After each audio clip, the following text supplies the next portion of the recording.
Hello, everybody, and thank you for tuning in to this episode of the Not Your Average Tea Time podcast. This is going to be the Jets versus Patriots review game, and I'm kind of sad about it because the Jets lost 25-6 against the Patriots. Now, today I'm going to talk about some positives and some negatives that I saw from the game and where the Jets go from here. So, Zach Wilson had 229 yards, 4 picks, and no touchdowns. He did not have the best game. He had that Sam Darnold game where, he saw ghosts. So he had a rough go of it. But let's get into some positive things that happened. Starting off initially, the Jets defense played well. They held up their end of the bargain. They had multiple 3-and-outs. It had initially that first drive of the series, a fumble that got called back because the referee blew his whistle too fast. So with that would have been the first and only turnover of the game. Who knows how the game would have went from there on out, but that was a good positive.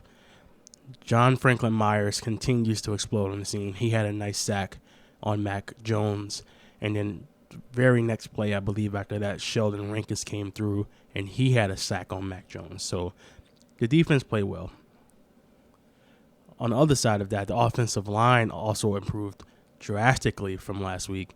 Zach Wilson had time to throw back there, but when he had time, it's like I said, he saw ghosts. Maybe he felt some edge rushers that weren't there, but he lofted some passes and, got intercepted. It was not pretty. But the offensive line improved, and they were able to spring the running backs open for 150 yards, I think it was.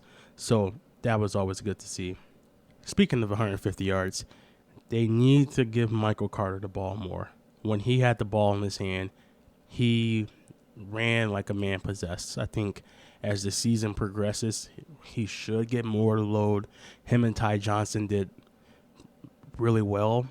Hopefully, Tevin Coleman's role gets reduced a little bit, but the running game improved dramatically from the first game. Coming back to one other thing that I saw that went very well, the secondary held up. The secondary was a question mark coming into the season because of all the young guys they had back there, but they didn't get beat badly at all. They stayed in front of their man, Bryce Hall, Michael Carter II, Brandon Ekelis, I don't know how to pronounce his name, but those guys held up there in the bargain too. Looks like the Jets may have something in that secondary, but to this point, they haven't played a Julio Jones type of receiver, so we'll see what happens. And then the guy Elijah Moore came up. Last week, he had 1 catch for -3 yards. This week, he has 4 catches for 46 yards. So he's coming on slowly but surely.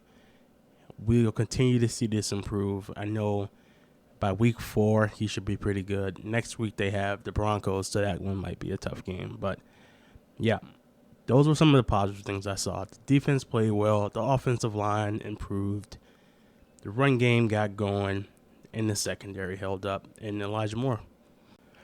All right, now we'll talk about some of the negative things that I saw. So, the Jets got robbed on that turnover. I talked about that to open the show. I don't know what needs to happen with the refereeing, but I think they were a little too involved in this game. The second negative thing I saw, which is the most important one, was Zach Wilson's interceptions. He has to play better than that. Some of those throws were yellow throws, trying not to get him to Elijah Moore, who's like 5'9", so that needs to be improved. I'm pretty sure we won't see 4 interceptions next week against the Broncos, but crazier things have happened. And this game just might as well, this is the last negative thing I saw. This game might as well have just been dubbed the Braxton Berrios revenge game because he had 10 more targets than he needed to have. There's no reason that he should have been the Jets' leading receiver today with 73 yards and 11 targets. Like, I don't know what they were thinking, what was going on, but it was not a good game plan. All right, so in review, the negative things that we saw from today was, Jets getting robbed of that turnover, Zach Wilson's 4 interceptions, and Braxton Berrios having 10 more targets than he needed to have. As the great Bill Belichick once said, we're on to Denver. Thanks, everybody, for listening to this episode of the Not Your Average Tea Time podcast. I'll talk to you again soon.